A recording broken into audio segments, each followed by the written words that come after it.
Bonjour à tous et merci de nous retrouver sur Public Sénat. À suivre cet après-midi sur notre antenne, l'allocution en séance publique du nouveau président du Sénat, Jean-Pierre Bel. Il devrait présenter les grandes orientations de sa politique pour les 3 prochaines années à venir.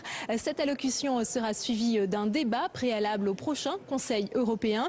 Pour en parler, j'accueille à mes côtés Simon Sutour, sénateur socialiste et nouveau président de la Commission des Affaires européennes. Bonjour. Bonjour. Alors peut-être en un mot sur l'élection de Jean-Pierre Bel et le contrat de gouvernance qu'il a mis en place la semaine dernière. Fallait-il donner une commission à la droite? Les communistes ont estimé que c'était son premier faux pas. Non, je ne pense pas. Je pense que c'est quelque chose de bien d'avoir une assemblée où l'opposition dirige la commission des finances, ce qui permet un regard plus acéré de l'opposition qui joue ainsi son rôle. C'est ce qui se passe à l'Assemblée nationale. Je crois que c'est bien que ça se passe au Sénat. Et c'est bien que ce soit Jean-Pierre Bel qui l'ait fait. Et c'est regrettable que cela n'ait pas été fait avant. Très bien. Alors en ce qui concerne ce débat préalable au prochain Conseil européen, le sommet a été reporté. Est-ce que c'est une bonne chose de reporter ce sommet pour finalement que la zone euro se mette d'accord sur les mesures à prendre? C'est toujours un peu inquiétant lorsque l'on reporte un sommet, puisque cela veut dire qu'il y a des difficultés qu'il faut surmonter. Mais bon, c'est un report d'une semaine, donc je pense que finalement on arrivera à une bonne solution. Alors parmi les enjeux de ce prochain sommet européen, il y a la question de la Grèce. Aujourd'hui, est-ce qu'il faut continuer à renflouer la Grèce ou est-ce qu'il faut qu'elle sorte de la zone euro? Je ne pense pas qu'il faille présenter le problème de cette manière.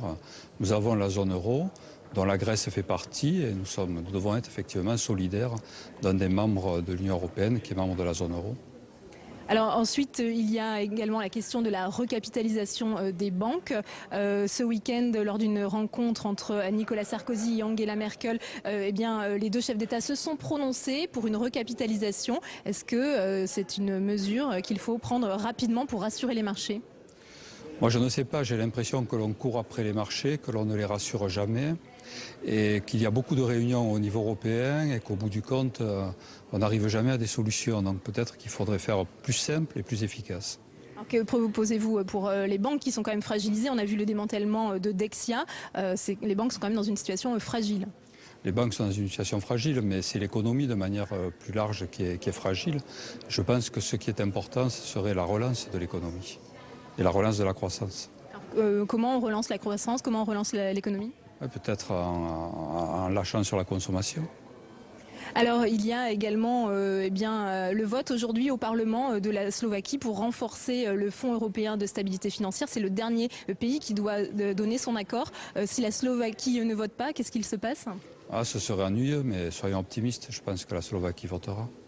Alors une dernière question, Simon Sutour, vous succédez à Jean Bizet à la tête de la Commission des Affaires européennes. Sur quel dossier comptez-vous faire avancer la Commission? Non, bien entendu, sur la crise économique, nous allons nous en occuper, puisqu'au niveau européen, c'est aujourd'hui le sujet majeur.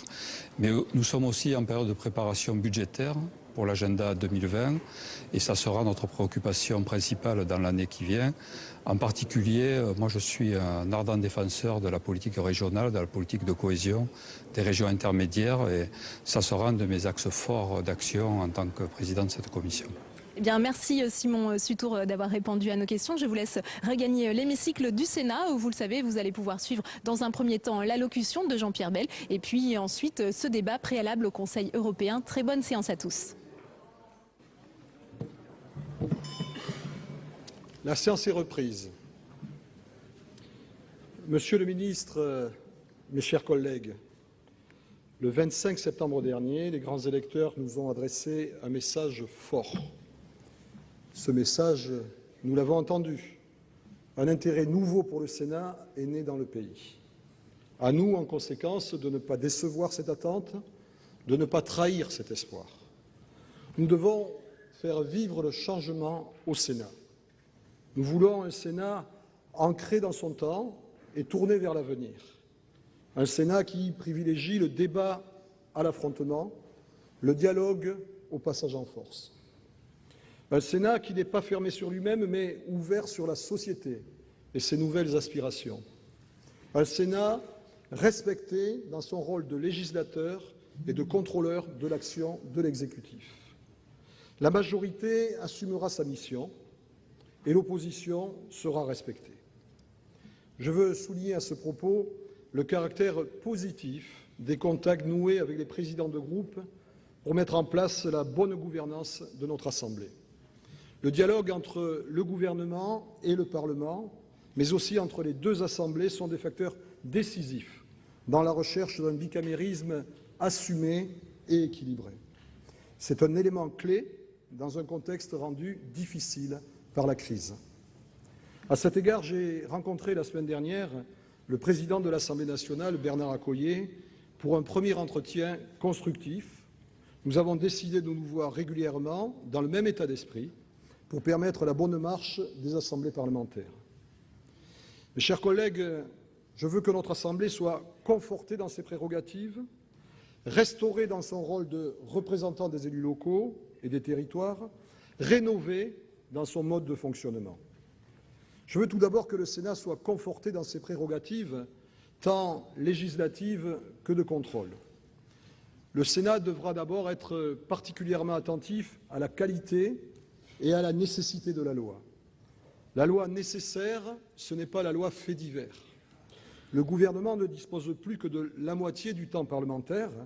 Il doit en tirer toutes les conséquences et éviter de surcharger notre ordre du jour de projets de loi émotionnels ou de circonstances. Nos collectivités sont submergées, vous le savez, de normes coûteuses, souvent inutiles, voire inapplicables. Il faut mettre un frein à cette évolution. C'est pourquoi je propose que le Sénat débatte des propositions de loi de simplification élaborées en concertation avec les associations d'élus locaux pour alléger et stabiliser les normes qui pèsent sur les collectivités territoriales. Ainsi, la sécurité juridique sera-t-elle renforcée. L'équilibre des institutions appelle en outre un usage parcimonieux de la procédure accélérée et du dernier mot à l'Assemblée nationale que Monsieur le ministre des Relations avec le Parlement sera parfois tenté, sous l'amicale pression des députés de la majorité, de demander. Faire vivre la navette parlementaire et ne pas décider a priori d'entraver le dialogue bicaméral, c'est assumer le débat démocratique. Dans le souci de mieux organiser notre travail et d'en améliorer la qualité, et c'est une question de principe, je demande au gouvernement de nous communiquer un calendrier prévisionnel semestriel. Cet effort de programmation interne, il faudra bien évidemment nous l'appliquer à nous-mêmes. Je m'adresse particulièrement aux présidents de groupes et de commissions qui connaissent bien ces contraintes. Je souhaite ensuite que le Sénat se saisisse pleinement de ses pouvoirs d'investigation, de contrôle et d'évaluation.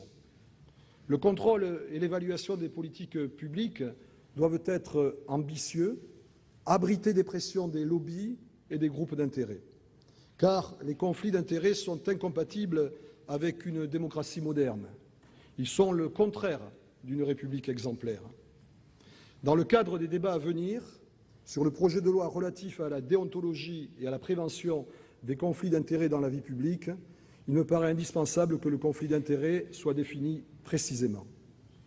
De même, nos travaux devront conduire à étendre les préconisations du rapport de la commission de réflexion pour la prévention des conflits d'intérêts, n'est-ce pas, cher Jean-Léonce Dupont, dans la vie publique, à tous les décideurs publics, y compris aux élus, y compris à nous, parlementaires, car nous devons d'abord nous appliquer à nous-mêmes ce que nous prônons pour nos concitoyens.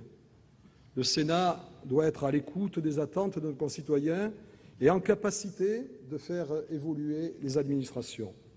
Il doit s'affirmer comme un contrôleur exigeant, protecteur des citoyens et des usagers. Cela s'inscrit pleinement dans sa tradition historique de défenseur des libertés publiques.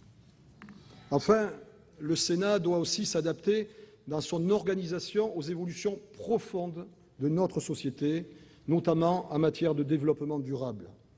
L'urgence et la mutation écologique s'imposent à nous. Paul Vergès nous l'a rappelé dans son beau discours lors de notre séance d'installation. Nous devons aujourd'hui les prendre en compte dans nos travaux et dans nos propositions. Notre souci, à des faits, doit être l'adaptation permanente du Sénat aux défis de son temps. C'est dans cet esprit que je proposerai, mais après une large concertation, la création de 2 nouvelles commissions, comme la Constitution le permet depuis la révision de 2008 et comme l'a déjà fait l'Assemblée nationale. Je propose aussi, comme je l'ai indiqué ici même dès mon premier discours en tant que président du Sénat, la création d'une délégation à l'outre-mer. Ainsi, les situations et les défis spécifiques de l'outre-mer seront-ils davantage pris en compte et leurs atouts pleinement valorisés. Je souhaite ensuite un Sénat restauré dans son rôle de représentant des élus locaux. Il est indispensable de rendre nos collectivités plus fortes dans une France plus efficace. Nous le savons tous, le Sénat est constitutionnellement le représentant des collectivités territoriales. Il doit être au cœur du dialogue restauré entre l'État et les collectivités locales. La réforme territoriale doit être abrogée et entièrement repensée. Une réforme est à l'évidence nécessaire, et je l'ai entendu dans de nombreux endroits, mais celle-ci, je crois, est allée dans le mauvais sens. Elle s'est accompagnée d'une révision générale des politiques publiques dont on a vu les effets dévastateurs dans nos territoires. Elle s'est traduite par une réforme des services de l'État inefficace, illisible pour nos citoyens et préjudiciable pour les collectivités locales. La recentralisation est une régression. La décentralisation doit reprendre sa marche en avant.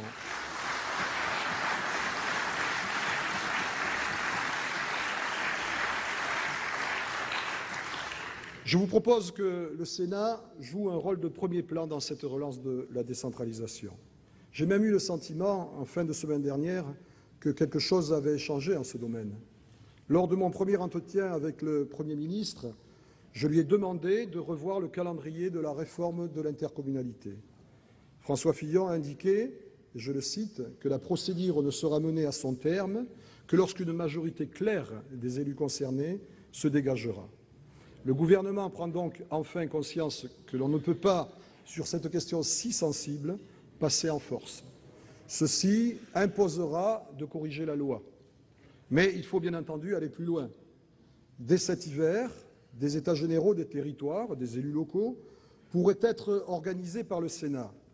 Ils réuniraient toutes les associations d'élus et les acteurs locaux. Majorité et opposition pourront, si elles le souhaitent, y prendre toute leur part. Il s'agira de dresser un constat de la situation et d'esquisser des perspectives d'avenir. Ces États généraux permettront de définir les priorités d'une relance de la décentralisation pour renforcer les libertés et les solidarités locales. Ainsi, la nouvelle décentralisation pourra être rapidement engagée dès le début de la prochaine législature, à l'initiative et avec les mots du Sénat. Je souhaite que le Sénat réfléchisse dans ce cadre à un nouveau pacte financier entre l'État et les collectivités locales, caractérisé par le retour au respect de l'autonomie fiscale, le financement national des allocations de solidarité, la création de dispositifs de péréquation adaptés. Le Sénat doit enfin formuler des propositions novatrices sur la place des services publics, notamment en milieu rural et dans les territoires urbains en difficulté. Il doit proposer de s'engager sur la voie d'un aménagement équilibré du territoire. L'objectif est de garantir un accès équitable des citoyens aux services publics et d'assurer la réduction des inégalités territoriales. De même, il faut redéfinir les missions et l'organisation de l'État dans les territoires et conforter le soutien juridique et technique apporté aux communes en matière de conseil et d'ingénierie technique.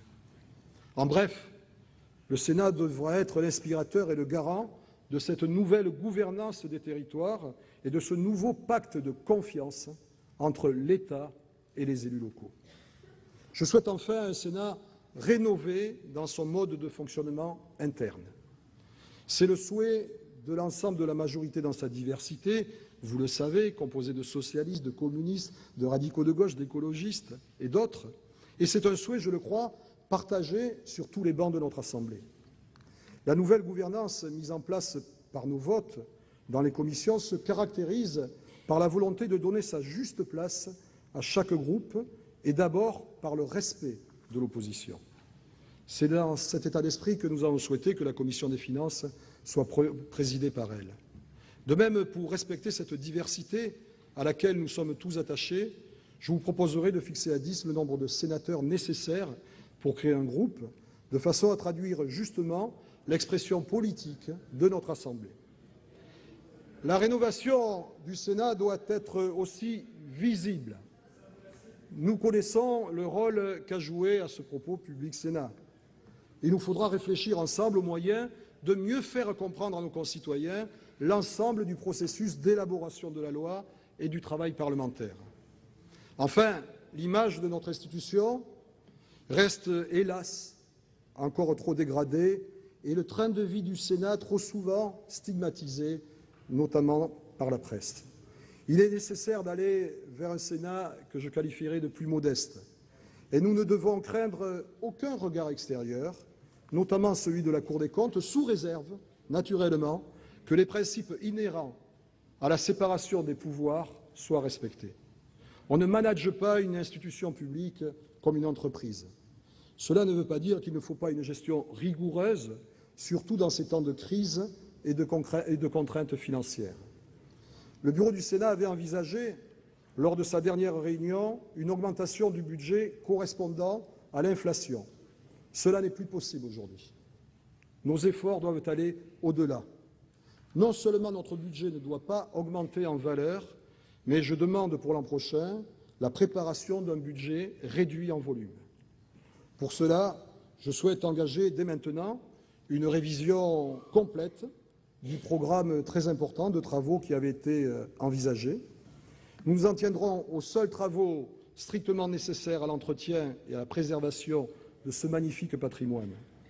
De même, nous avons à nous pencher sur les critiques qui ont été émises à l'égard de notre fonctionnement, et vous l'avez souvent entendu, pourquoi ne pas le dire, à l'égard des sénateurs eux-mêmes. Nous ne pouvons refuser d'aborder ce sujet. Un groupe de travail devra rapidement s'en saisir. Il aura à s'exprimer, certes, sans tabou et sans frilosité, mais sans tomber non plus dans la démagogie ou je ne sais quel emballement, fût-il médiatique. Nous travaillerons dans la sérénité et sans céder à la pression. Mes chers collègues, le Sénat a été au rendez-vous de l'alternance. Il se doit d'être au rendez-vous du changement. Nous avons un intérêt commun à faire vivre nos débats, notre pluralisme, à assumer nos divergences dans le respect des uns et des autres. Cela concerne également nos rapports avec le gouvernement, que je souhaite confiants, transparents et apaisés. Au-delà de nos engagements respectifs, c'est le souci de l'intérêt général et du bien commun qui nous anime. La République a le droit d'attendre du Sénat et de chacun d'entre nous de se retrouver lorsque l'intérêt supérieur l'exige. Être le président de tous les sénateurs, dans un Sénat conforté, rénové et respecté, c'est le rôle que je compte assumer avec votre concours et avec votre aide. Je vous remercie.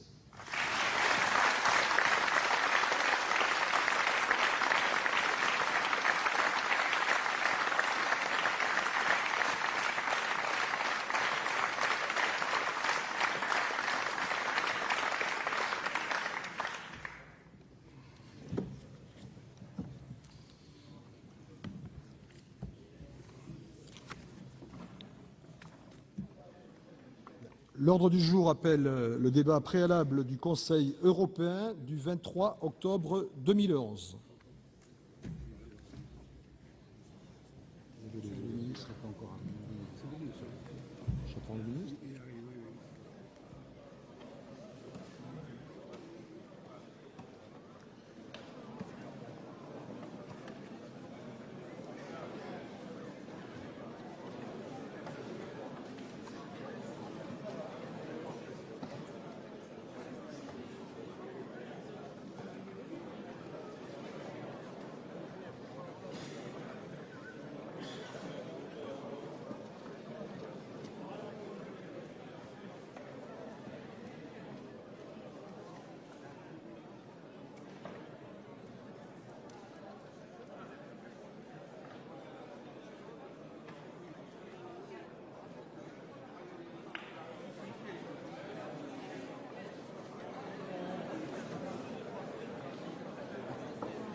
Mes chers collègues, en vous demandant de bien vouloir prendre place.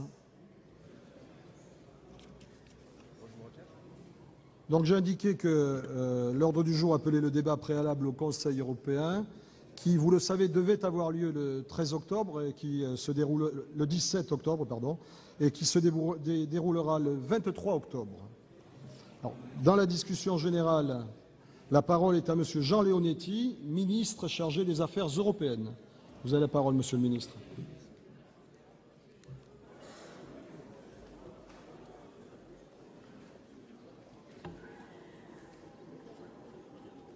Monsieur le Président de la Commission des Affaires européennes, Monsieur le Président de la Commission des Affaires économiques, Madame le rapporteur général, Mesdames, Messieurs les sénateurs, je tenais avant tout, au nom de l'esprit républicain qui nous anime tous, à apporter mes félicitations au Président du Sénat, Jean-Pierre Bel, ainsi qu'à l'ensemble des sénateurs qui viennent d'être élus et qui viennent d'accéder à des responsabilités.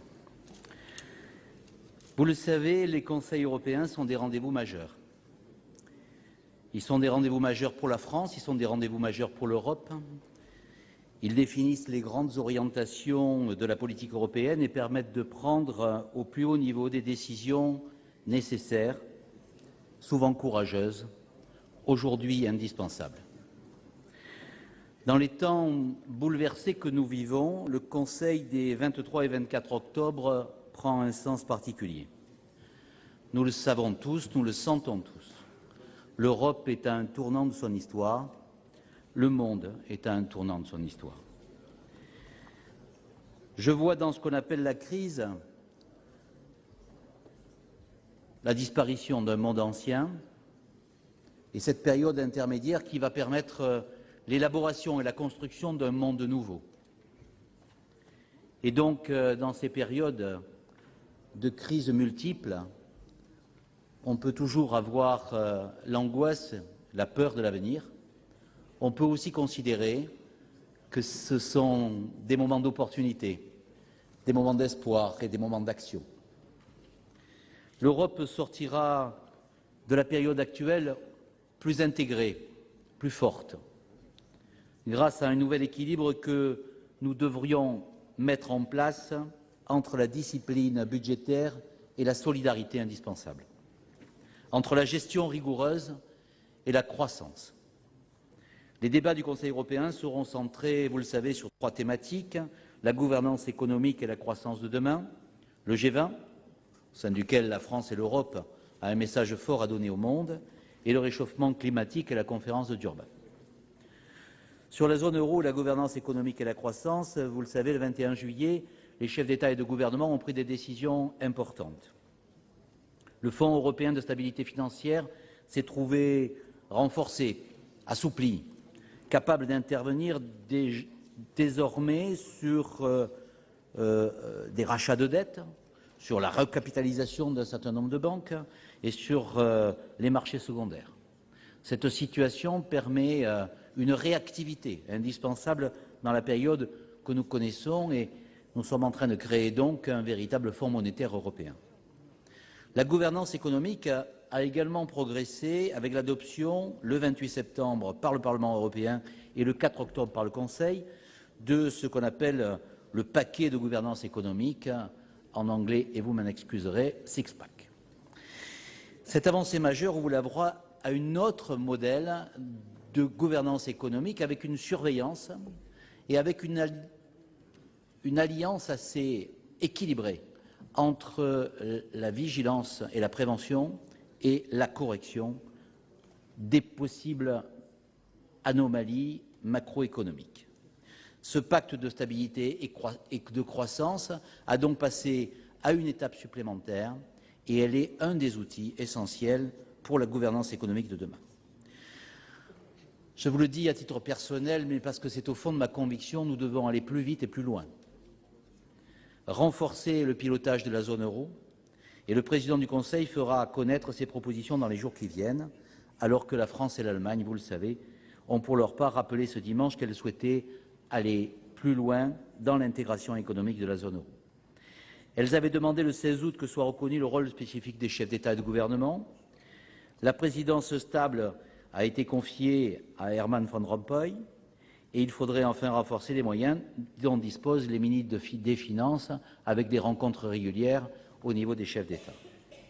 Un renforcement des moyens du Comité économique et financier et de le Working Group doivent donc être envisagés. J'ose le mot devant vous, nous devons passer à un fédéralisme économique sous peine de voir l'Europe se désintégrer par les attaques des spéculateurs financiers. Cette gouvernance économique n'aura de sens que si elle est associée à une politique de croissance forte. Celle-ci sera bien sûr largement débattue au prochain Conseil et 3 axes majeurs définissent aujourd'hui notre politique de soutien à la croissance au niveau européen. Approfondir le marché intérieur, renforcer notre politique industrielle et imposer une concurrence mondiale loyale. Vous le savez, nous disposons du plus grand marché du monde, 500 millions d'Européens, un PIB cumulé annuel de 12 000 milliards d'euros. L'acte pour le marché unique et ses 12 priorités proposées par le commissaire Michel Barnier en avril dernier nous permettra d'approfondir pour en tirer tout le potentiel. Nous soutenons un brevet unitaire, nous travaillons sur l'assiette commune consolidée pour l'impôt sur les sociétés, qui devrait permettre de réduire là aussi les fragmentations dans l'économie que nous trouvons au niveau de la zone euro. La France, vous le savez, se bat aussi pour obtenir une politique industrielle forte. Cette compétitivité doit se baser sur l'innovation et les infrastructures et elle doit accompagner bien sûr les politiques sectorielles. La communication sur la politique industrielle d'octobre 2010 va dans ce sens. Nous devons nous concentrer sur les secteurs d'avenir. Secteur de l'espace, avec Galileo et le programme européen de surveillance Terre, GMS, le numérique, où les grands champions européens doivent pouvoir émerger dans une concurrence mondiale de plus en plus difficile, et enfin les technologies vertes. Enfin, c'est une revendication française que l'on appelle d'un terme peut-être impropre, le principe de réciprocité que nous voulons imposer à l'ensemble du monde. Comment l'Europe pourrait-elle donner des règlements si contraignants sur le plan écologique, sur le plan social, sur le plan normatif, et se trouver dans une concurrence déloyale vis-à-vis d'autres pays qui pourraient pénétrer ce marché sans esprit de réciprocité. Il en va de la préservation de notre économie et de notre modèle. Et c'est la raison pour laquelle je veux dire devant vous de manière très claire qu'il ne s'agit en aucune façon d'une forme de protectionnisme. Il s'agit au contraire d'un modèle incitatif à imposer à l'ensemble du monde. Cet instrument de réciprocité est indispensable puisqu'en 2009, ceci représentait 2 088 milliards d'euros en Europe, dont 15% étaient ouverts aux acteurs étrangers, contre seulement 3% aux États-Unis et 0,9% au Canada. Et le chiffre n'est même pas cumulable au deuxième, après la première virgule, pour la Chine. Comment peut-on accepter que, aidée par l'État, la Chine puisse construire avec un dumping social négatif des autoroutes en Pologne et arrêter le chantier au détriment de toute possibilité de concurrence? La France continuera donc à peser tout son poids au Conseil pour que ce principe de réciprocité soit mis en œuvre dans toutes les politiques européennes. Sur le G20, la France s'est fixé des objectifs ambitieux. Elle a la présidence du G20, c'est une présidence européenne. Nos objectifs, retour à la croissance, redressement des finances et stabilité du système financier. Le Conseil européen sera doublement décisif pour préparer le sommet de Cannes. D'abord, si l'Europe n'a pas réglé d'ici le sommet de Cannes et d'ici le G20 l'ensemble des problèmes de la zone euro et de l'Europe, il se trouvera dans une situation où nous aurons un G20 de la dette, mais un G20 de la dette de la zone euro, et nous serons ceux qui porteront la responsabilité et en même temps qui seront désignés par l'ensemble du monde comme les responsables de la récession et des difficultés que rencontre l'ensemble du monde. Les États européens doivent donc définir lors du Conseil les positions de l'Union européenne, réforme du système monétaire international, avec un certain nombre d'avancées, en particulier sur la gestion des flux financiers, progrès effectués en matière de régulation financière, avec l'extension du BAL 3 et son anticipation, dimension sociale de la mondialisation.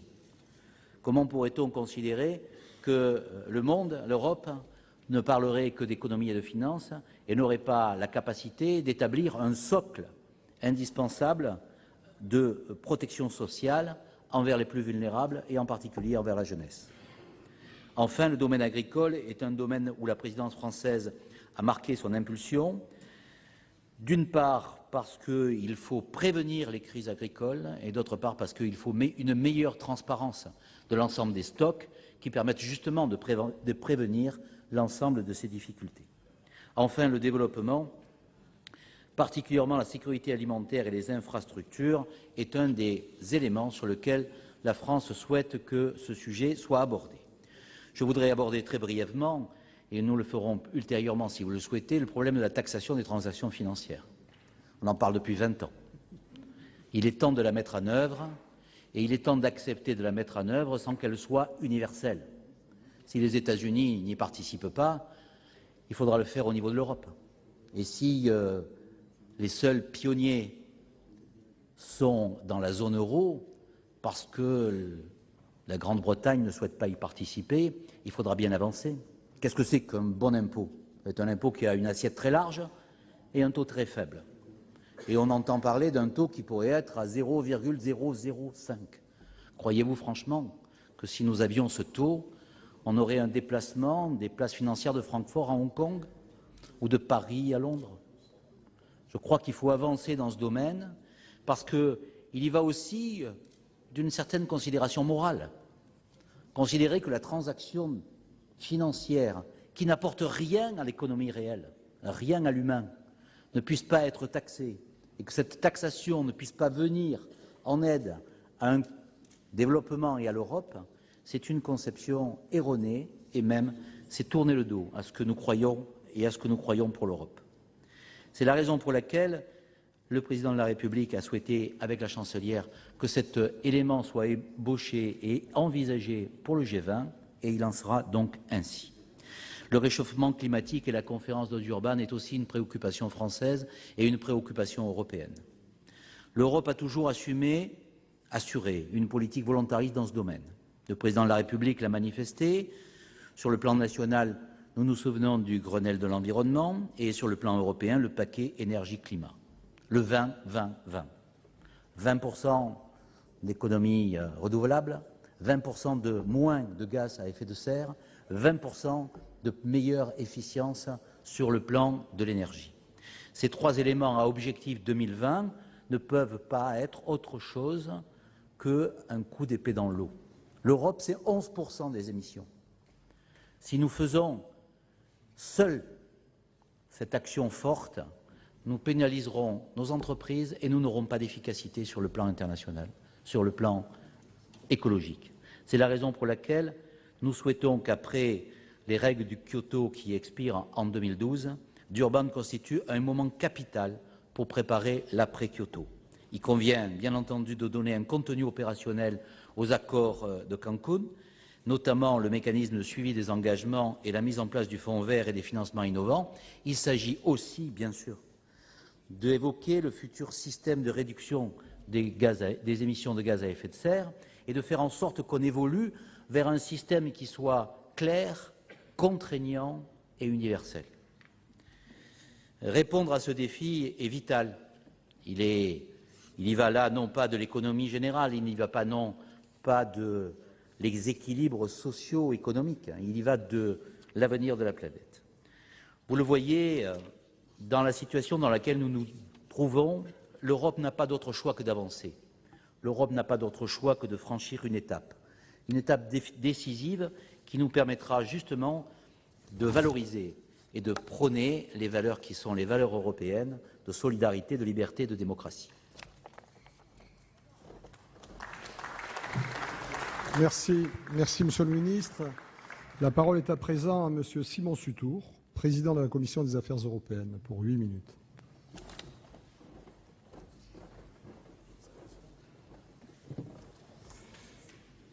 Monsieur le Président, Monsieur le Ministre, mes chers collègues, je voudrais tout d'abord vous dire toute ma satisfaction que le premier débat de notre nouveau Sénat soit un débat européen.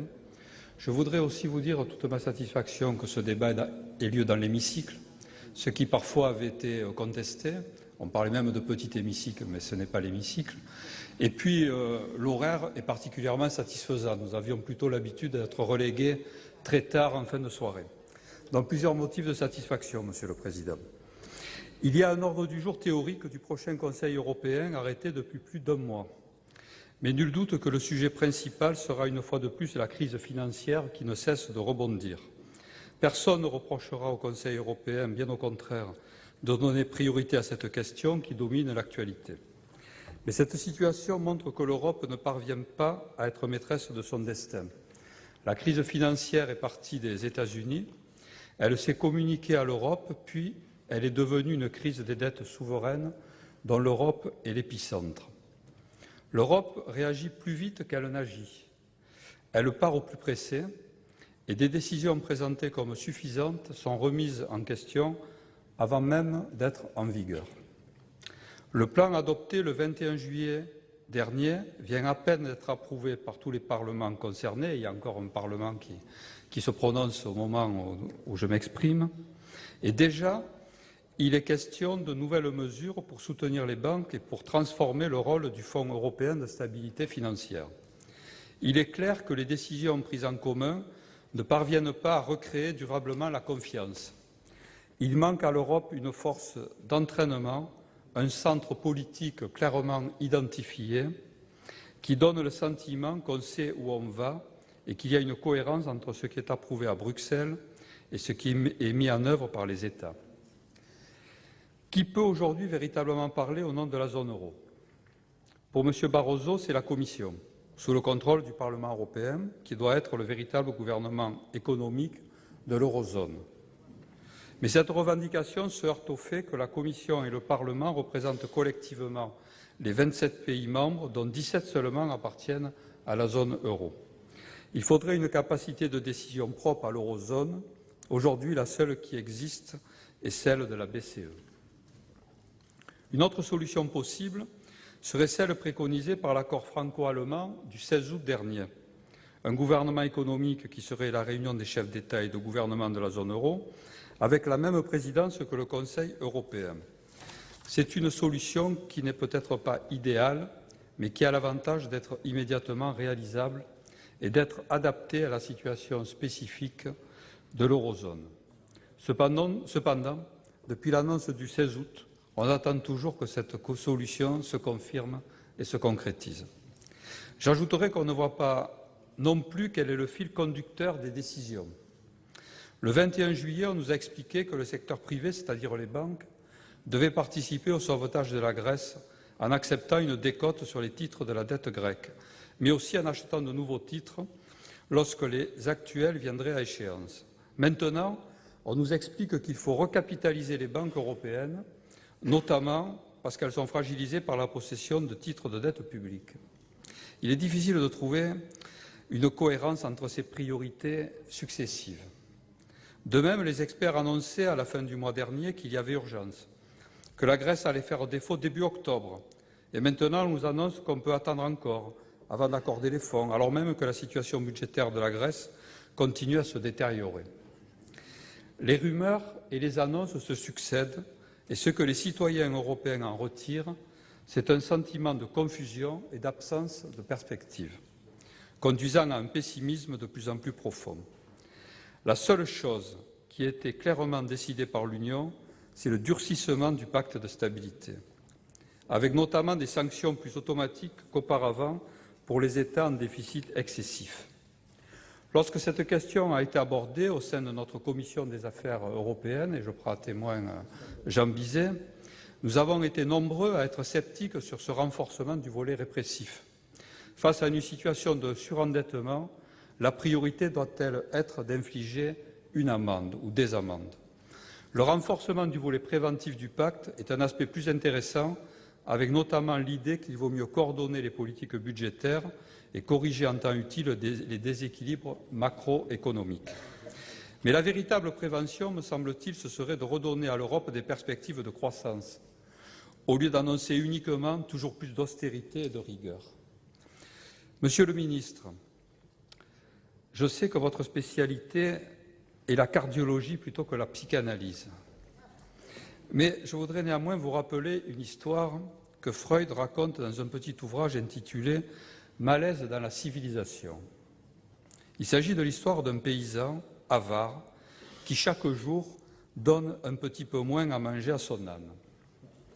L'âne finit, bien évidemment, par mourir. Et le paysan ne comprend pas cette fin brutale. Il me semble que nous avons tendance à faire la même chose aujourd'hui.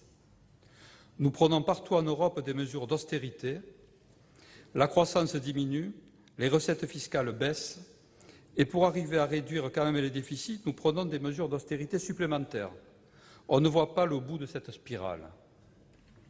Pourtant, lorsque le pacte de stabilité avait été conclu en 1998, il avait été rebaptisé à la demande, notamment, je le rappelle, du gouvernement français de l'époque, pacte de stabilité et de croissance.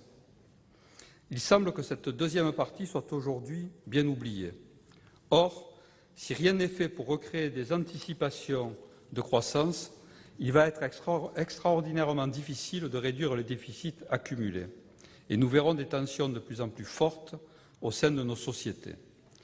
Personne ne peut accepter la réclusion économique pour une génération. Et on ne peut pas construire un assainissement financier sur une interminable récession. La crise est en train de mettre à l'épreuve la solidarité européenne. Les menaces qui pèsent sur le programme européen d'aide aux plus démunis en sont le triste exemple. Nous savons certes qu'il faut prendre en compte une décision de la Cour de justice. Mais franchement, voir l'Europe tergiverser lorsqu'il s'agit d'aide alimentaire aux plus démunis, ce n'est pas seulement une faute sur le plan social, c'est un signal politique désastreux. Nous avons besoin exactement du contraire.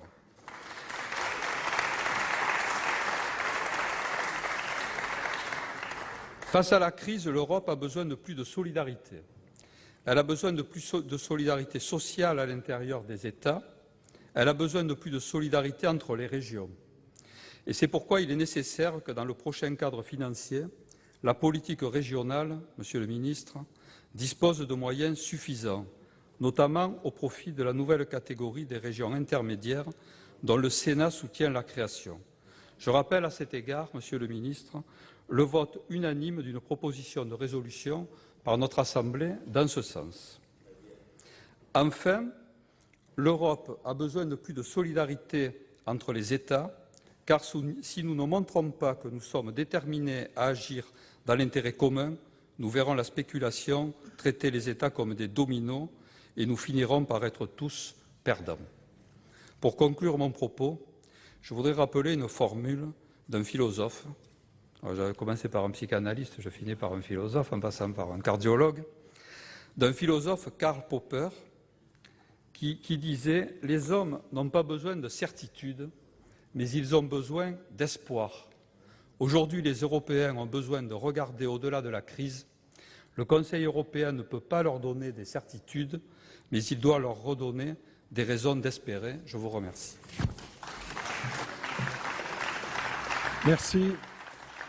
Merci, Monsieur le Président, et je veux saluer tous ceux qui vont s'exprimer à leur qualité nouvelle aujourd'hui. Et à ce titre, j'appelle Monsieur Daniel Raoult, président de la Commission de l'économie, du développement durable et de l'aménagement du territoire.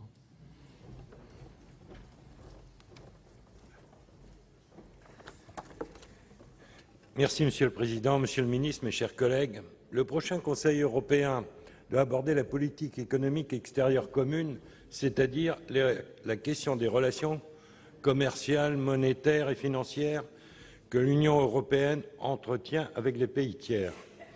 Au plan multilatéral, une conférence ministérielle est prévue au début du mois de décembre à Genève. Que peut-on en attendre? De faibles espoirs subsistaient encore en début d'année concernant une possible conclusion du cycle de Doha en 2011. Mais ils se sont évaporés.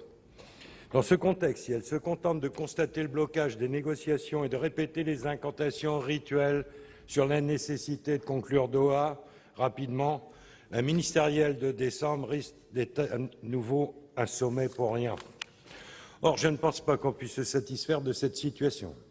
D'une part, en effet, le cycle de Doha est un cycle pour le développement, et son échec, s'il n'handicape que marginalement les grandes puissances commerciales, constitue en revanche un sujet d'inquiétude majeur pour les pays les moins développés. D'autre part, le blocage de Doha s'accompagne d'un essor des accords bi- ou plurilatéraux. D'une façon pragmatique, cet essor du bilatéral est nécessaire sans doute, car en attendant une hypothétique conclusion du cycle de Doha, on ne peut pas indéfiniment remettre à demain les progrès sur des questions centrales du commerce contemporain, telles que l'accès au marché public, la protection de la propriété intellectuelle qui a été évoquée tout à l'heure, ou la coopération réglementaire. Cependant, il faut être conscient que si le bilatéral se développe en lieu et place du multilatéral, cela risque, sur le long terme, de saper la légitimité même de l'approche multilatérale du commerce. En effet, comment l'OMC et son organe de règlement des différends peuvent-ils espérer continuer à régler de manière crédible et efficace le commerce si les normes du droit commercial international sur tous les sujets majeurs sont désormais fixées en dehors du cadre multilatéral?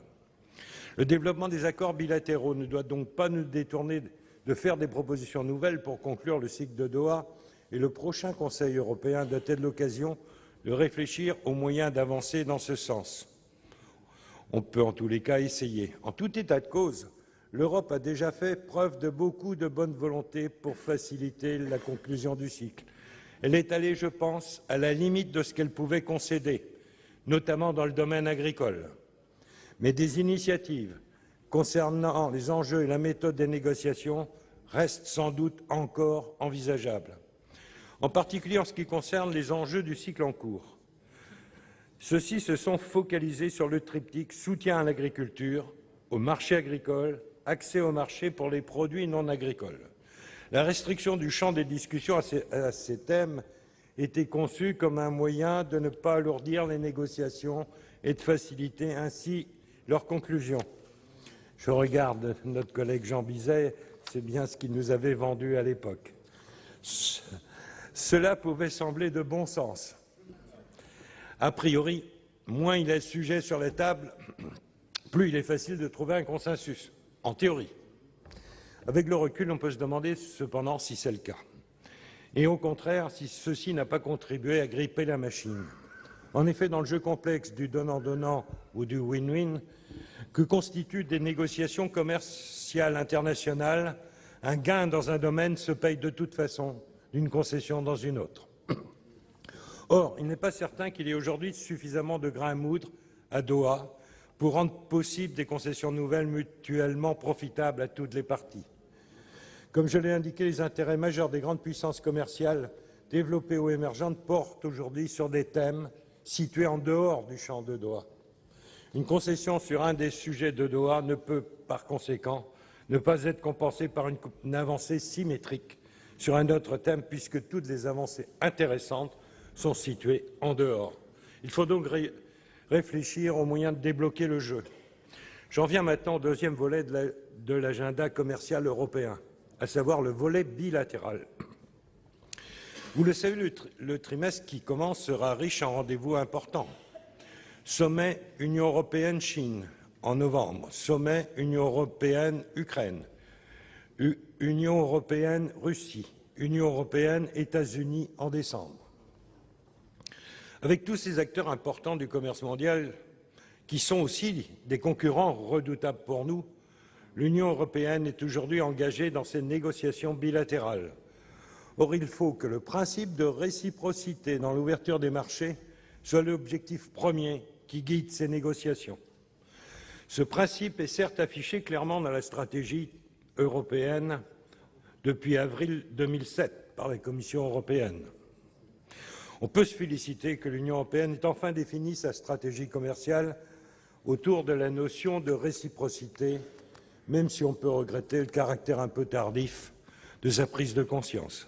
Cependant, maintenant, il faut transformer l'objectif affiché en réalité.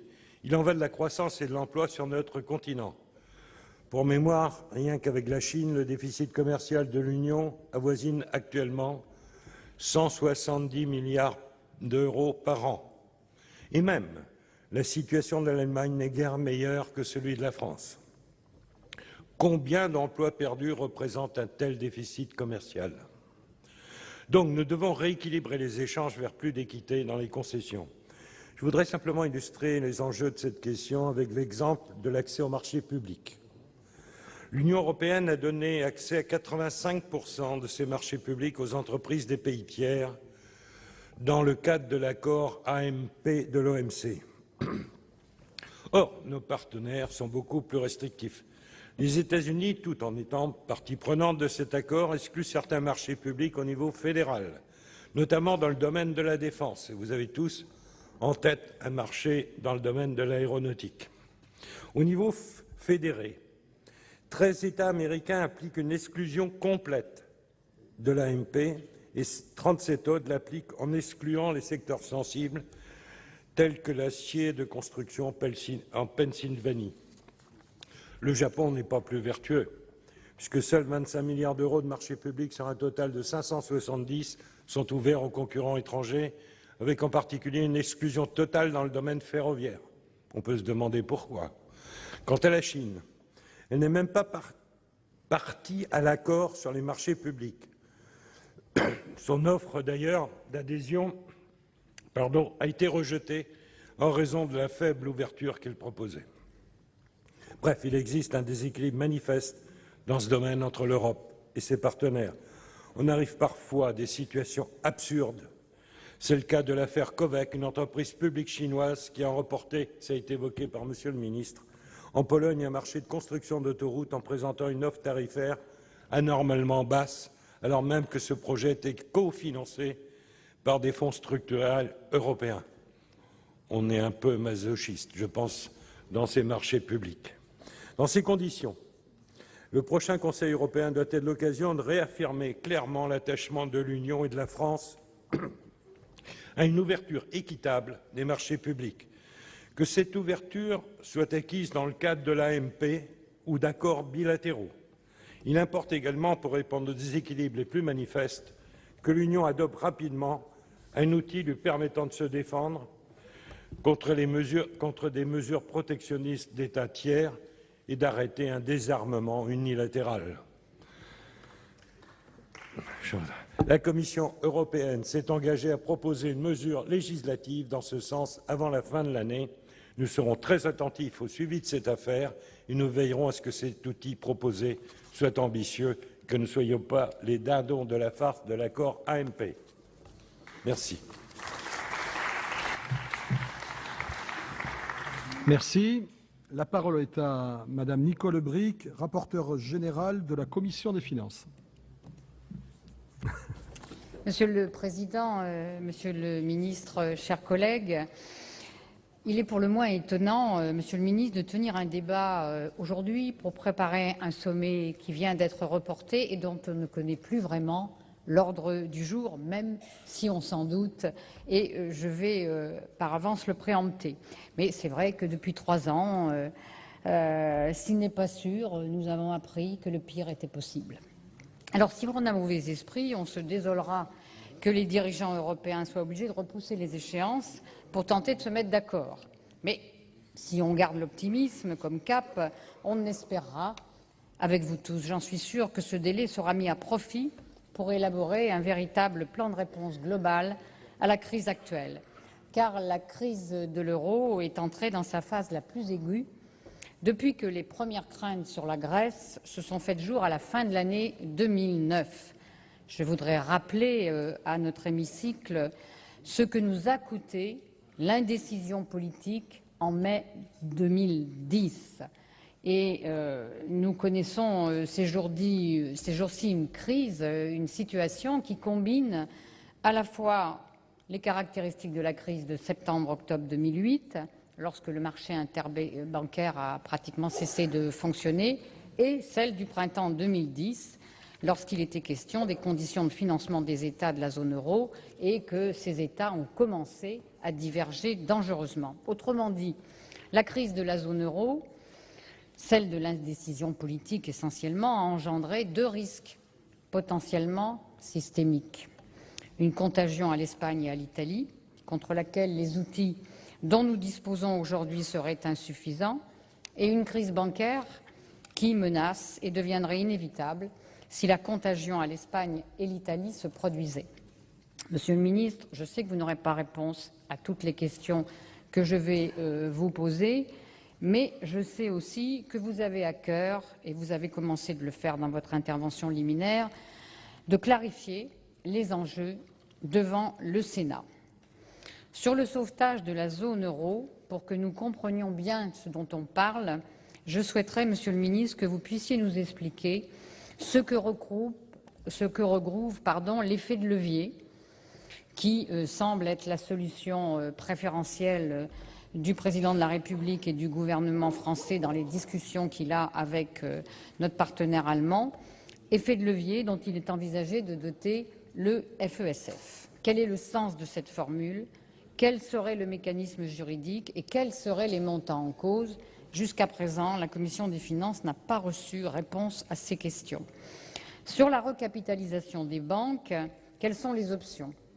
Va-t-on vers une solution européenne? Et je pense qu'elle est souhaitable.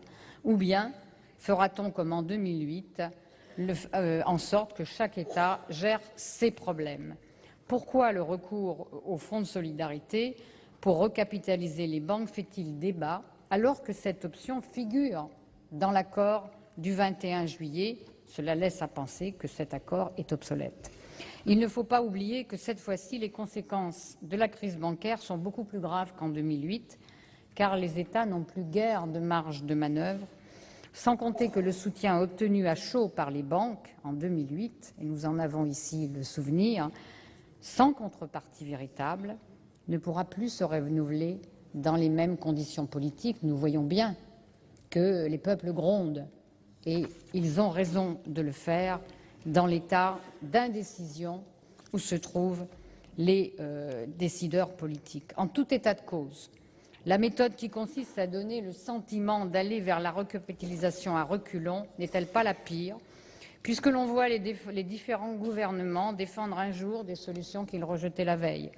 Cette attitude nuit au retour de la confiance, et c'est bien d'une grave crise de confiance dont les pays sont victimes. Sur l'organisation du débat entre Européens, je note que le sommet de Deauville, lorsque Français et Allemands ont donné le sentiment de négliger leurs partenaires, a laissé des traces. Nous voyons bien, par exemple, que la Slovaquie hésite encore, au moment où on parle, à donner son accord au plan du 21 juillet. Et il ne faudrait pas que la démarche, qui est un témoignage de la réalité du tandem franco-allemand, de la démarche de la chancelière et du président de ce week-end, soit à nouveau mal perçue par nos partenaires. Alors, à plus long terme, il est illusoire de penser que l'on sortira de la crise sans dégager un accord ou au moins d'ouvrir une voie ouverte à une révision du fonctionnement institutionnel de l'Union monétaire. Monsieur le ministre, je vous ai entendu tout à l'heure, vous avez parlé d'une fédération économique.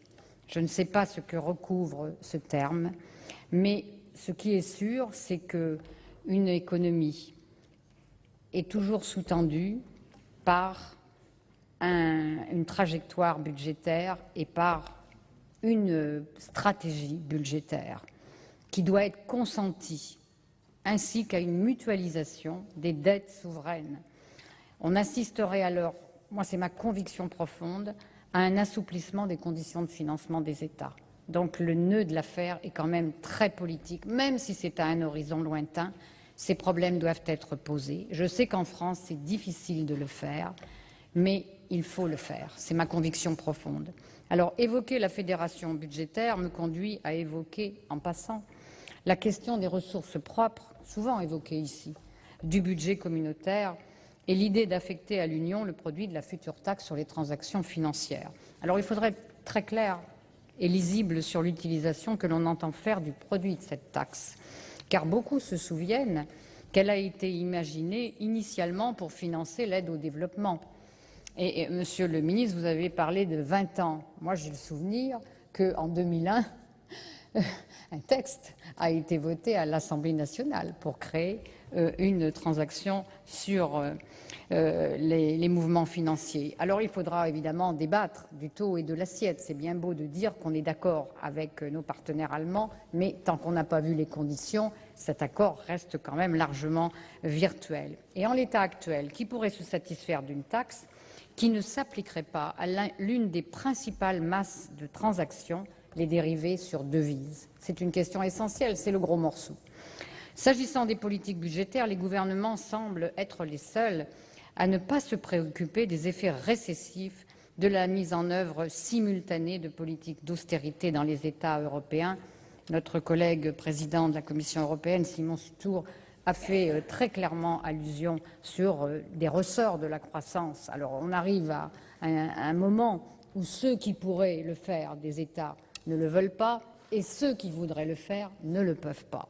Il faudra bien sortir de cet état de fait, car j'en suis sûre aussi, les marchés financiers ont bien des défauts, mais j'observe que les analystes, leur crainte essentielle aujourd'hui, c'est la possibilité d'une nouvelle récession. Elle est supérieure à la crainte qu'ils ont, qui se cumule sur les dettes souveraines. Et pourquoi n'évoque-t-on jamais la politique monétaire lors des discussions entre Européens, alors que l'on aborde le sujet dans le cadre du G20? Le groupe de travail conjoint Assemblée nationale Sénat sur la crise financière, qui avait été créé à l'initiative du président Larcher et du président de l'Assemblée nationale, s'est prononcé au mois de juin, ce n'est pas ancien, en faveur de l'utilisation par le Conseil de sa faculté de formuler, je le cite, les orientations générales de politique de change vis-à-vis d'autres monnaies. Pourquoi n'en use-t-il pas? Ce week-end, on lit dans la presse que Mme Merkel a souhaité que les traités soient modifiés pour forcer les États endettés à plus de discipline. Que signifie cette proposition alors que le Parlement et les États viennent péniblement de se mettre d'accord sur un paquet gouvernance qui comprend notamment une réforme du pacte de stabilité? Enfin, mes chers collègues, pour conclure, je veux croire encore que les Européens sauront se mettre d'accord pour opérer les choix politiques salutaires. Le poids et l'influence de l'Europe dans le monde seraient durablement atteints si les Européens se montraient incapables d'être à la hauteur des enjeux. Que pèserait une Europe rappelée à l'ordre par les dirigeants américains ou par le FMI? Puissent les chefs d'État et de gouvernement qui se réuniront le 23 octobre avoir cette exigence à l'esprit. Soyez-en assurés, Monsieur le Ministre, chers collègues, et je crois pouvoir le dire au nom de tous, cette exigence, c'est la nôtre, c'est celle de ce Sénat. Merci Madame la rapporteure. J'indique au Sénat que la conférence des présidents a décidé d'attribuer un temps de parole de 8 minutes au porte-parole de chaque groupe politique et de 5 minutes à la réunion des sénateurs ne figurant sur la liste d'aucun groupe. Le gouvernement répondra ensuite aux commissions et aux orateurs. Dans la suite du débat, la parole est aux orateurs des groupes. La parole est à Madame Catherine Morin-Desailly pour 8 minutes.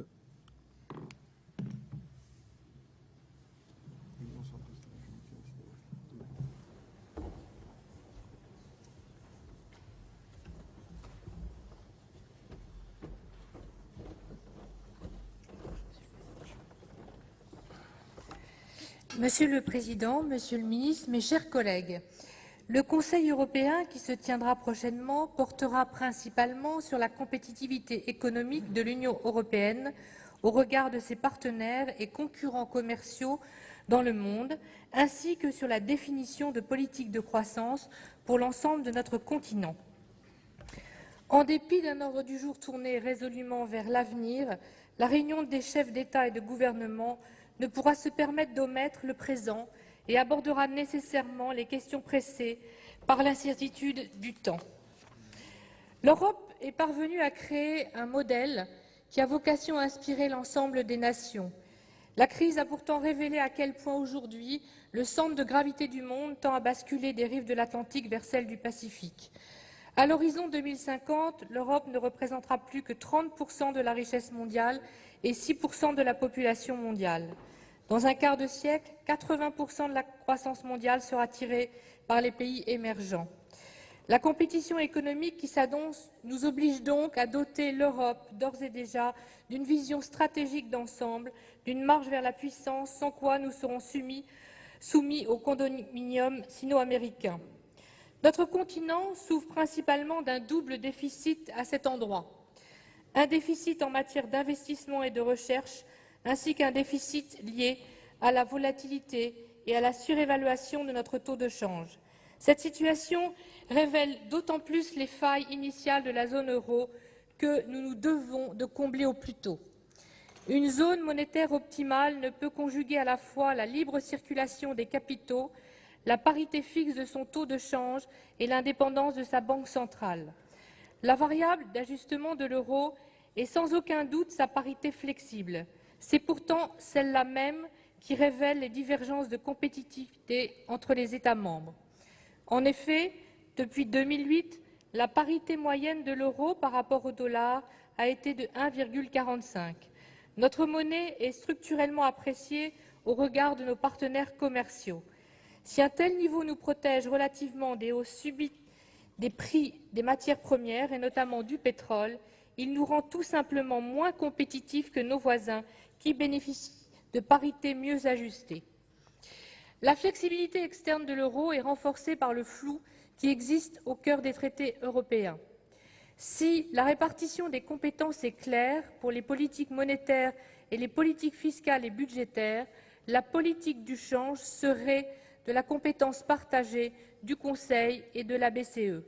Or, le Conseil n'a jamais pris une seule décision faisant émerger l'ébauche d'une véritable politique du change pan-européenne. Cette situation ne peut plus durer. Sans politique de change, c'est près du quart des réserves de devises mondiales qui sont laissées au bon vouloir des opportunités mercantilistes de nos partenaires commerciaux. Dans un tel contexte, seuls l'Allemagne et les Pays-Bas parviennent à conserver une balance commerciale positive. D'après les analyses de l'OFCE, ce résultat est le fruit d'une spécialisation historique sur la production de machines-outils au moyen d'une politique intensive de recrutement d'ingénieurs formés en Europe de l'Est, couplée avec une politique de modération salariale difficilement supportée par la population. En dehors de ces deux pays, nous observons inéluctablement à l'échelle nationale l'érosion de notre compétitivité. Notre balance commerciale est actuellement déficitaire de 75 milliards d'euros. C'est autant de croissance que nous ne parvenons pas à capter au profit de nos entreprises et de nos salariés. Le diagnostic est simple à établir. Nous n'investissons pas plus assez, nous ne faisons plus assez de recherche. Nos PME d'envergure trop modeste en comparaison de leurs voisines allemandes sont accablées par une fiscalité archaïque et anti-économique. Enfin, le coût du travail est devenu trop cher du fait tant du poids impliqué par les 35 heures que par celui des cotisations sociales patronales. La comparaison se dessine en un chiffre. À elle seule, l'entreprise allemande Siemens dépose chaque année l'équivalent de 60% du nombre de brevets déposés en France. Cette situation est d'autant plus périlleuse que la crise de la dette souveraine que traversent de nombreux États de l'Union européenne, et notamment de la zone euro, rend les marchés financiers et les agences de notation particulièrement sensibles à l'évolution à venir de nos performances économiques. La solution est connue, c'est en renouant avec la croissance économique que nous stabiliserons durablement notre dépendance vis-à-vis des marchés extérieurs et des marchés financiers. L'Europe, mes chers collègues, on le sait, est à la croisée des chemins. Les centristes plaident pour un fédéralisme européen. L'addition des intérêts particuliers des États membres ne suffira pas à relever les défis que l'avenir nous lance. Nous devons poser franchement la question d'une politique industrielle à l'échelle de l'Union afin de garantir des emplois et de la croissance à nos concitoyens. Un grand besoin d'Europe se fait donc sentir dans tous les domaines, y compris celui de la formation et de la recherche. Il nous faut à la fois créer le cadre d'une plus grande convergence interne de nos économies pour mieux faire face à la compétition mondiale. Nous ne pouvons plus nous satisfaire de réformes à la marge des défis qui sont désormais les nôtres. Nous avons réellement besoin d'un saut qualitatif institutionnelle. Nous devons progresser sur le chemin de l'intégration européenne. À cet égard, les propositions formulées par le président de la République et la chancelière allemande au mois d'août dernier vont dans le bon sens. Il nous faut décidément renouer avec l'esprit communautaire et l'initiative franco-allemande de création, dans le cadre du Conseil européen, d'un gouvernement économique de la zone euro est un jalon absolument indispensable vers une coordination plus grande des politiques économiques des États membres de l'Union. C'est une entreprise que nous, centristes, encourageons avec force. La convergence de nos économies doit être aussi renforcée par la création d'un socle fiscal commun, tant au moyen de l'assiette consolidée de l'impôt sur les sociétés à l'échelle européenne que par la convergence annoncée des fiscalités françaises et allemandes. Enfin, les sénateurs du groupe de l'Union centriste et républicaine proposent que la France se fasse l'avocate de l'institution d'un trésor européen abondé par l'ensemble des États membres afin de financer des investissements d'avenir nécessaires. Les mois à venir, mes chers collègues, seront donc déterminants pour l'avenir de l'entreprise européenne, mais aussi pour l'avenir, bien sûr, de notre pays. La crise est grave, mais c'est en l'affrontant courageusement, directement à ses racines, sans oublier bien sûr les valeurs européennes qui sont les nôtres, que nous parviendrons à renouer avec la croissance. Je vous remercie de votre attention. Merci. La parole est à M. Michel Billoux, du groupe communiste républicain et citoyen.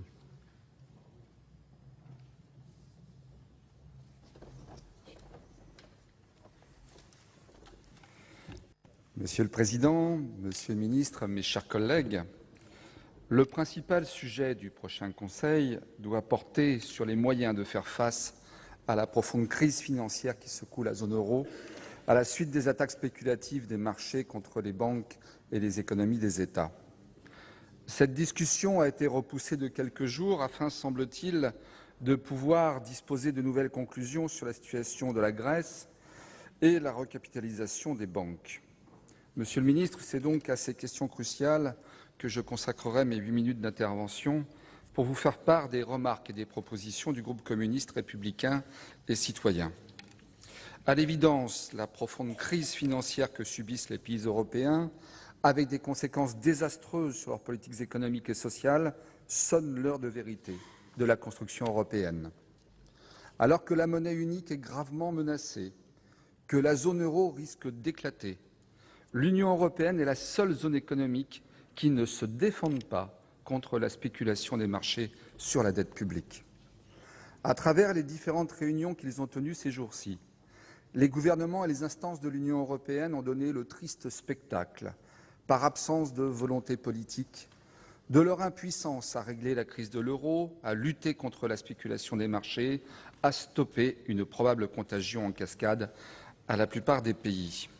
Le dernier exemple en date est la rencontre entre le président de la République et la chancelière allemande, qui devait trancher le différend franco-allemand sur les modalités de recapitalisation des banques européennes. On se réunit pour décider de ne rien décider, ou plutôt pour trouver un compromis dont on ne connaît pas le détail, sans doute pour ne pas mettre nos partenaires devant le fait accompli, et dont les modalités ne seront précisées que lors du G20 de la fin du mois. Où sont la place et le rôle de l'Europe dans tout cela? Il serait pourtant urgent de régler la question de l'intervention publique face à l'aggravation continue de la crise qui frappe de plein fouet les banques de la zone euro. Faut-il recapitaliser les banques et de quelle manière? En faisant appel à leurs moyens propres, à ceux des États, ou en utilisant les possibilités offertes par le Fonds européen de stabilité financière? Dans la conclusion de mon intervention, j'évoquerai les propositions de mon groupe sur cette question.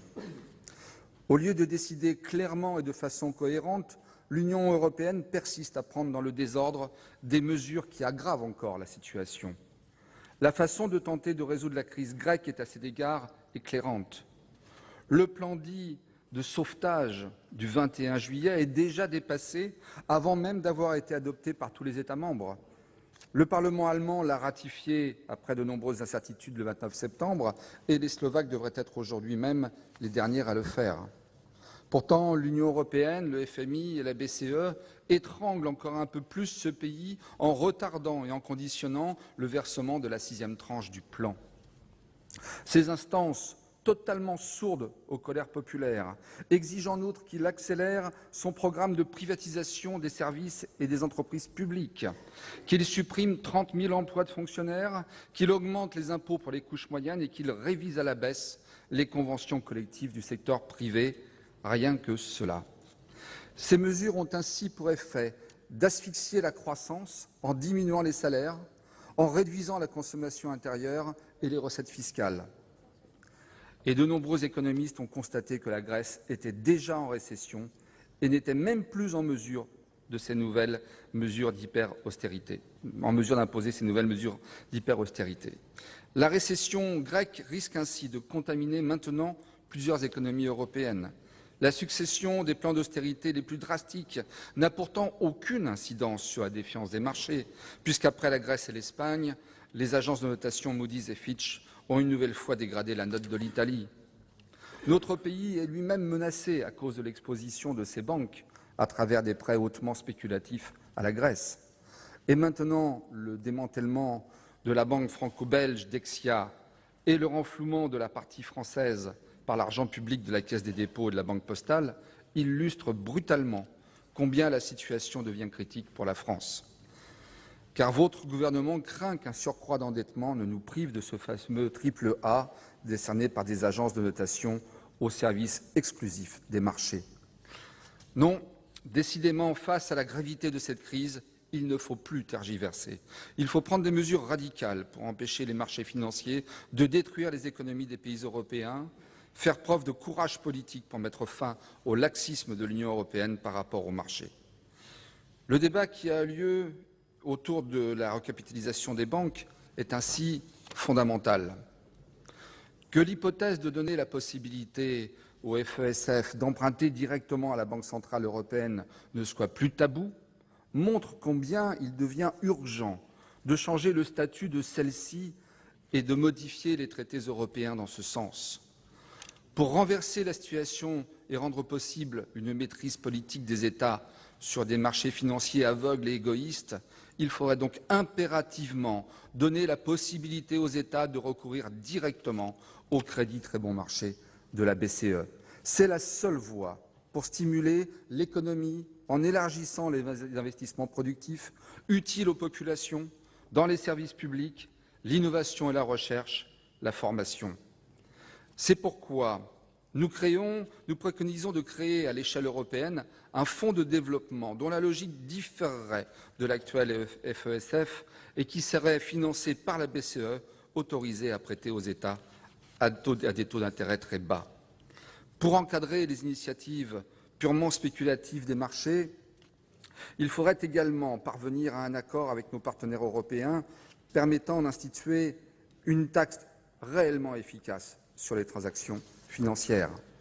Monsieur le ministre, hormis une convergence fiscale avec l'Allemagne, uniquement favorable aux entreprises, je doute que votre gouvernement ait l'intention, sinon la volonté, de porter ces mesures au plan européen, mais sans nul doute allez-vous me démentir tout à l'heure. Sans attendre que le cadre européen change, pour lutter contre la toute-puissance des marchés financiers, vous pourriez déjà prendre quelques mesures au plan national. Je pense en particulier à l'interdiction permanente des ventes à découvert, à la taxation nationale des transactions financières, il faut bien commencer à un moment, à la réglementation du droit à créer des produits dérivés, au rétablissement d'un passeport national pour les fonds spéculatifs, à l'abolition des privilèges d'autosaisine des agences de notation, ou bien encore à l'arrêt de la cotation en continu des entreprises. Monsieur le ministre, mes chers collègues, telles sont les appréciations dont je souhaitais vous faire part au nom du groupe communiste républicain et citoyen avant le prochain Conseil européen.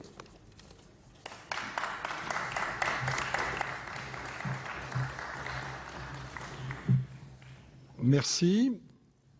La parole est maintenant à notre collègue Jean-Michel Baillet du groupe RDSE, Rassemblement démocratique social européen.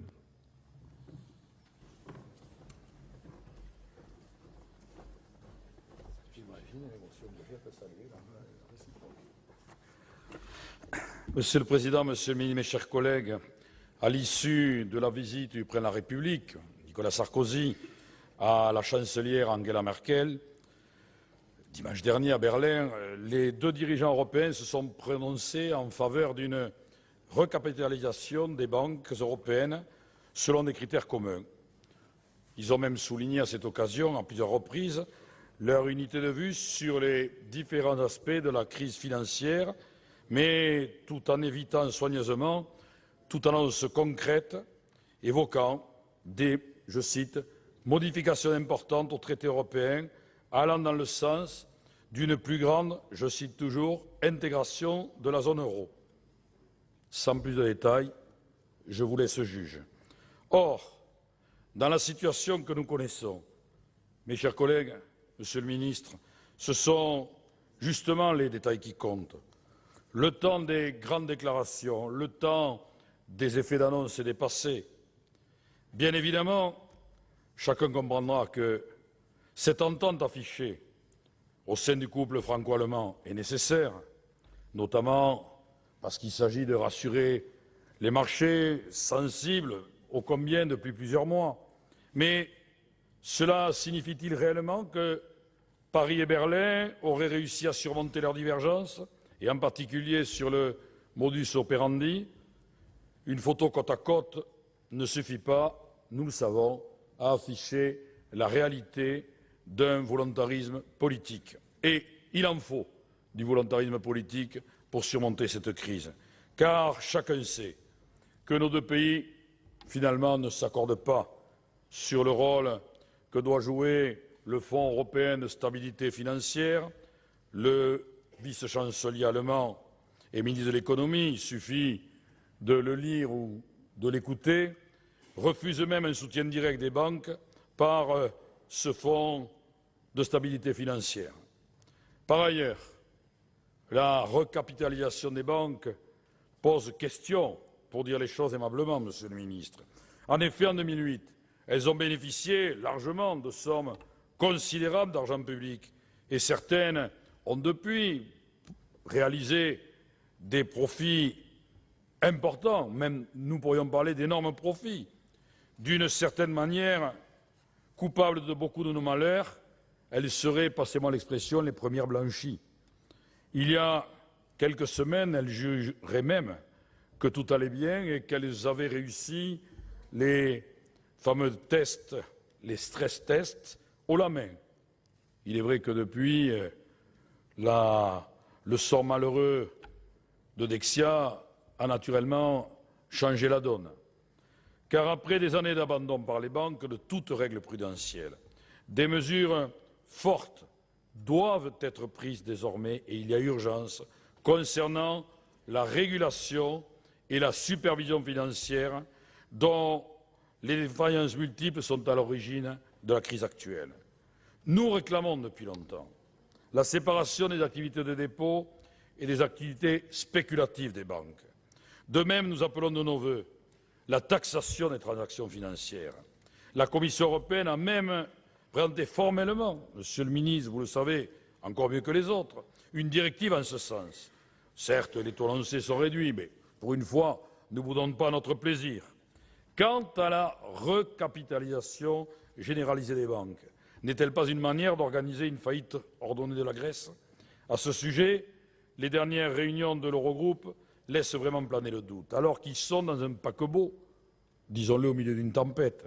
Les 17 ministres semblent faire leurs petits calculs personnels, démontrant une fois de plus que la coordination des politiques économiques en Europe n'est toujours pas d'actualité, et pourtant, nous le savons, c'est la seule solution. Car sans elle, nous ne parviendrons pas à sortir durablement la zone euro de la crise qu'elle traverse. C'est ce que nous rappelaient d'ailleurs encore hier les deux nouveaux prix Nobel d'économie, deux Américains, pourtant chantres du libéralisme.